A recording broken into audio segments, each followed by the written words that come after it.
Laurie, je sais que nous sommes tous nés avec un super outil, qui est notre cerveau, mais il me semble que quelque part l'humanité a perdu le manuel d'utilisation.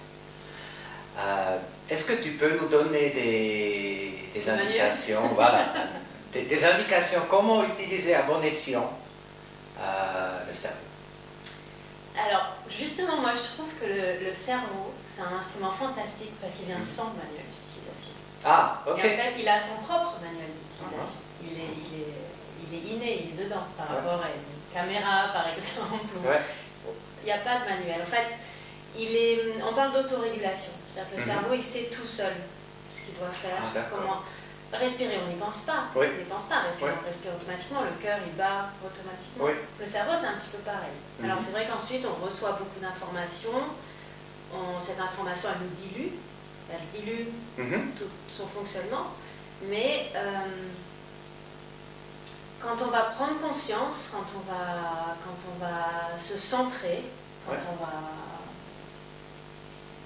écouter, être à l'écoute, on va retrouver de façon innée ce manuel d'utilisation. D'accord. Ok, mais d'une certaine manière, le cerveau est un peu pré-programmé à la naissance.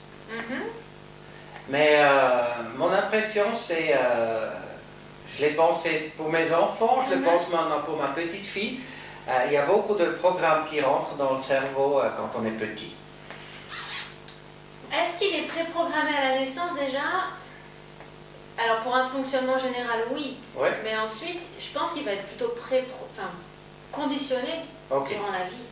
Je pense qu'au contraire, au début, on a toutes les réponses. Et au fur et à mesure, avec toujours cette idée de dilution, de par l'information qu'on reçoit, de par le conditionnement qu'on reçoit, est-ce que c'est pas là qu'on désapprend comment se servir de son cerveau?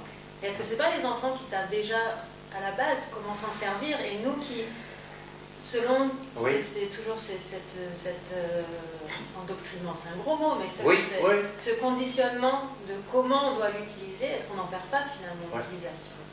Et est-ce que c'est pas en observant des enfants qui vont vivre selon leur conscience à eux, qui vont crier quand ils ont faim, qui vont jouer quand ils ont envie de jouer?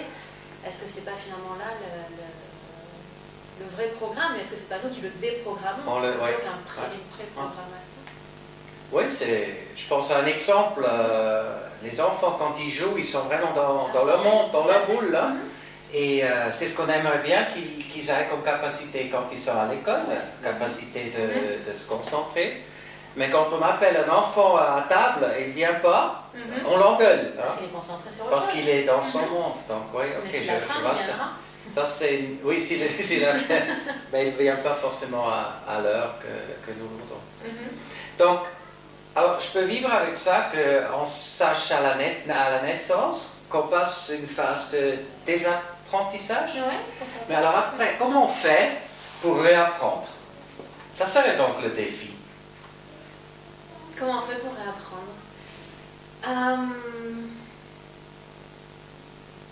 Je reviens à la pleine conscience.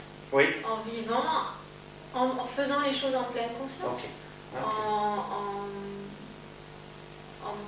En sortant du mode automatique, justement. Le mode automatique, finalement, c'est ce conditionnement.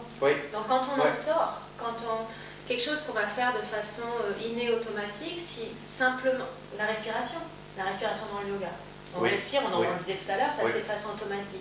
Si simplement là, juste maintenant là, je prends conscience de ma respiration, j'inspire et j'expire.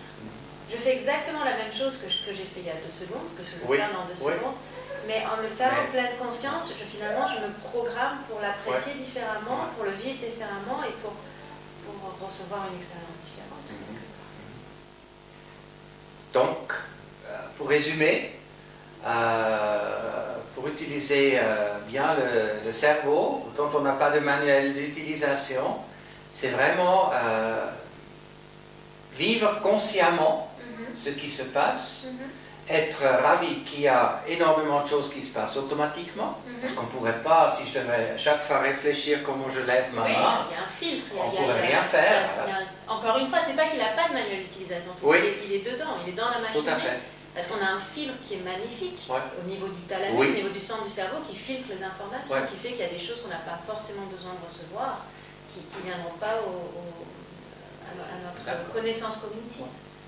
Donc on a assez de choses dans ce qui est filtré à gérer, pour pas aller chercher effectivement, comme tu disais, des mouvements